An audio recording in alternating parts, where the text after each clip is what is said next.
Okay, couple of housekeeping things. First of all, I think either this week or next week, my green screen is going to be here, so you guys won't be seeing my bed. Actually, I'm probably going to reorganize this thing anyways.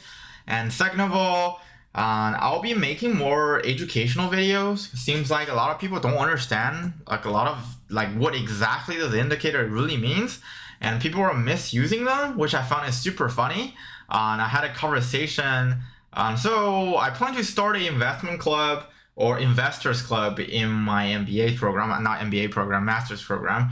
And then turns out that a bunch of people showed up and start asking me questions about indicators, which then I was like, do you guys really know the mathematical things behind it? And they're like, who cares, right? But that actually really matters. So maybe from now on, I'm gonna start covering a little bit of all these indicators, like what is RSI, the BTX index, and all those stupid shit that people uses.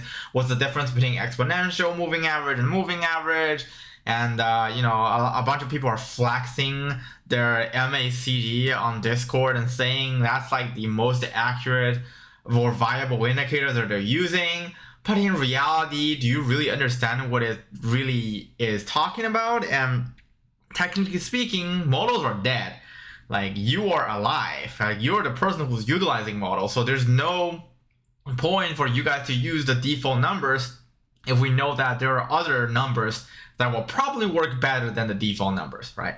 But anyways, let's go to today's video content, which we're gonna talk about MMAT again. And so sorry about the belated MMAT video, which we were supposed to post it either on Thursday or something around there, but then we forgot. Well, mainly because number 2 didn't provide the necessary thumbnail for the video, therefore I didn't upload it. So now we're gonna make a video for forward-looking towards next week. As all of you know, that George delayed the earning from last Friday to this Monday, which technically speaking is gonna be tomorrow. And as we all know, what MMAT usually behaves, it usually goes like this, okay? The earnings usually lies on either the Monday or Tuesday of a option expiration day. And usually this week's going to be hell of a ride, and usually most likely during an option exploration week on MMAT, you will see a 15% raw increase on one of those days heading towards the option exploration day. And then on the option exploration day, what MMAT will behave is, it will grab to the closest call option strike line, and then it's going to wiggle through it. And then depending on the call and put ratio and depending on the volume, if we see a very high volume day, it will behave as, it's going to be a very low sort of like opening and towards a higher highs, and it's going to hit somewhat a local maximum or relative maximum, whatever mathematical concept that you're familiar with, and then it's going to drag down and hug the closest strike line. Okay, so this week, our MMAT video is going to be a little bit specific, and then it's going to be surrounding what are some of the things you can do, including iron butterflies and some interesting option strategies that you can use to make money on the earnings. And as we talked about before, last week, we talked about the enterprise value of MMAT is supposed to be somewhere around $4.7 to $4.8. Therefore, the probability of it going down under this green line is significantly lower than any other lines, okay? And the fact that it might, the interesting factor is, if it actually goes under the 4.6 line, that actually indicates it's a high buying point, unless the entire economic situation is going to the shitty, or the shitters. Which probably not going to happen this week, but it was going to happen next week. So we should probably dismiss the fact that the taper effect is probably going to come in effect around the 22nd. Therefore, I started warning my Patreon and Discord members that, hey guys, maybe it's time for you guys to contract some of your holdings. Well, some of them are really upset because I told them the EV correction warning way ahead of EV correction actually coming, and because they're paranoid, therefore they sold out earlier than they should. But again, we are not financial advisors. We do not get financial advices. Therefore, everything we say on our channels are for shits and giggles. However, there are some values to what we say. Therefore, it's you invest at your own risk. Therefore, all of the information we're giving you guys, you should basically use those as sort of like an aid or supplement to make your investment decision. Okay, so moving on. well, let's go over this week's MMAT price projection. So as we all know from my last video, I talked about the end of year price projection. Where is my pen?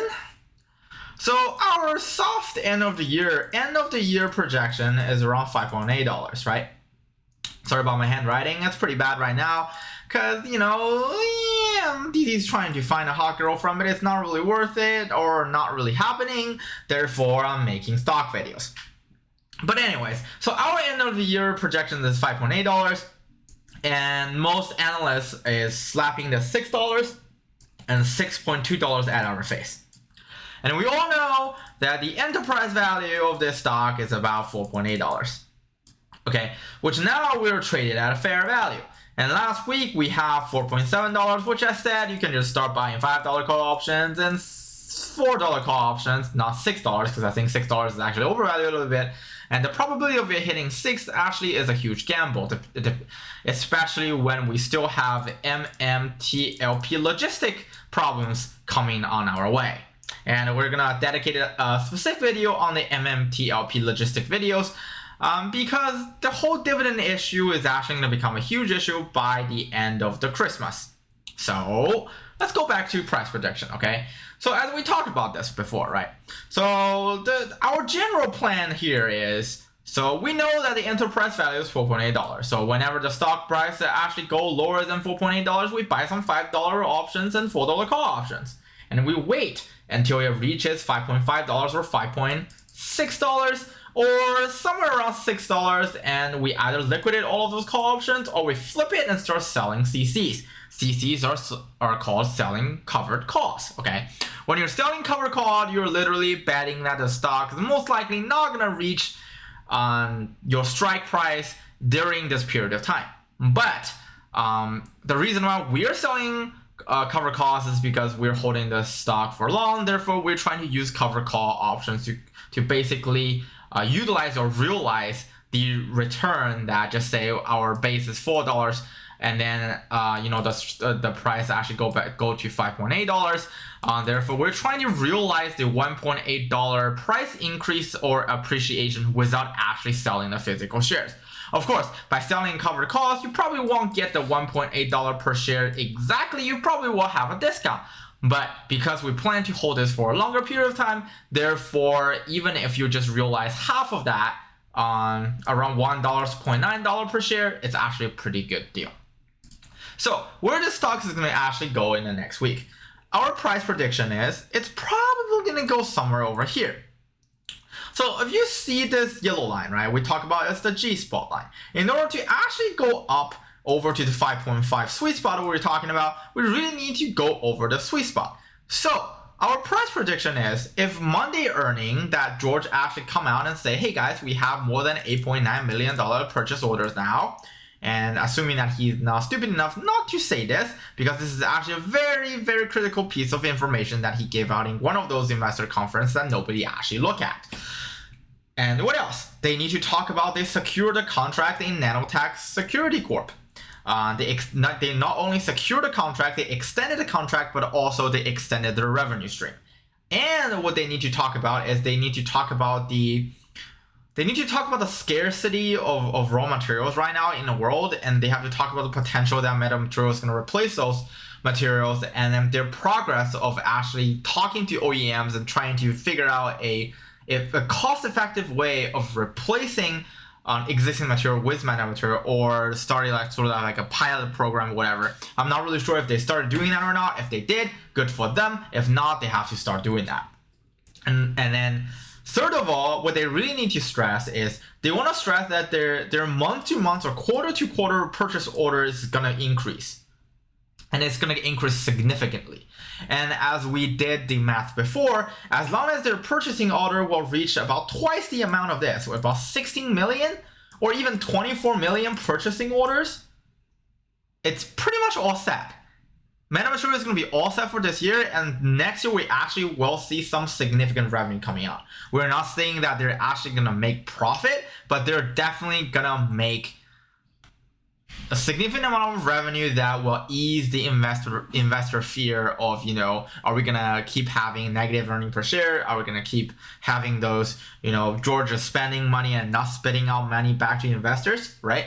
So as long as they're sitting at $24 million purchasing orders, and as long as their purchasing order is going up quarter by quarter, we're all set. And then we're set to moon next year if this is actually the truth, but we don't know yet. And by analyzing this week's earning report, or this coming quarterly report, which will actually sort of answer a question regarding where does the missing $100 million go. And yes, we're still on the missing $100 million case, because there aren't a lot of documents that we can actually go through and trying to figure out what the situation with, whether they actually parked their security at the at the ATS facility, or what are their deal is. Like, did they like issued more but sort of like waiting for sale, or they just trying to terminate the stock option offering provided during the merger. Like, we really want closure on that part, so then I can actually keep going on and do my calculations and the year-to-year cash flow projection and all of this kind of stuff.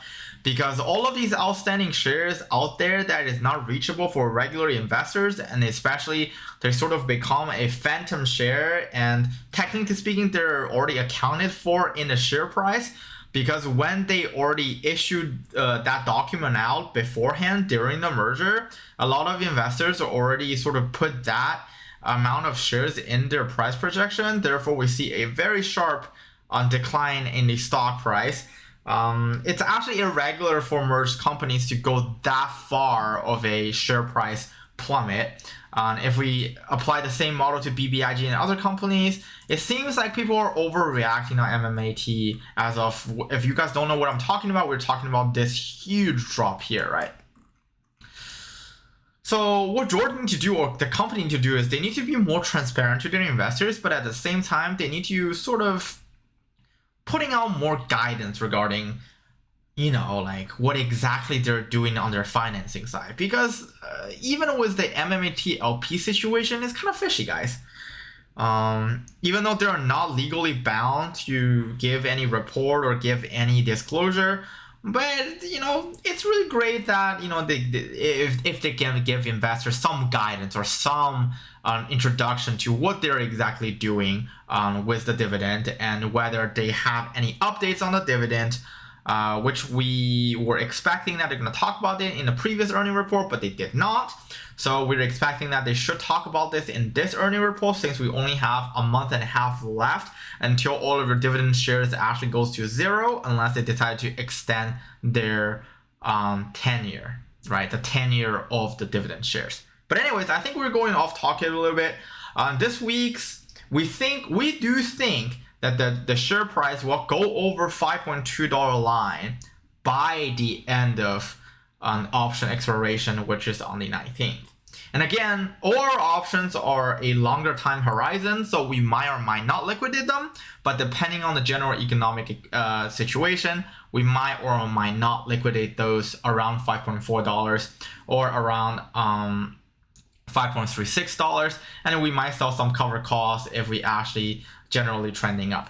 But again, most likely it's going to have a reversal and going up. But if it keeps going down, then we have to either reduce our physical share position and start buying long-term call options, or we probably will post a video and tell you guys what we plan to do with the stock. Alright, see you guys on the upside. If you like this kind of video, smash a like button. If you guys have any feedback for me so I can improve my content providing skills, leave a comment down below. I know sometimes I ramble, but I think in those rambles there are some information that you can capture, and some of you might capture those and some of you might not, and a lot of you who capture those information will make money in the long run in the stock or in any other stocks like Aura and like, I don't know, like 5 or 6 or 7 or maybe 20 of the Patreon members or something like that. But anyways, if my thoughts are hard to follow, let me know. If you guys have any questions, comment down below. And you haven't sub already. See you guys on the upside.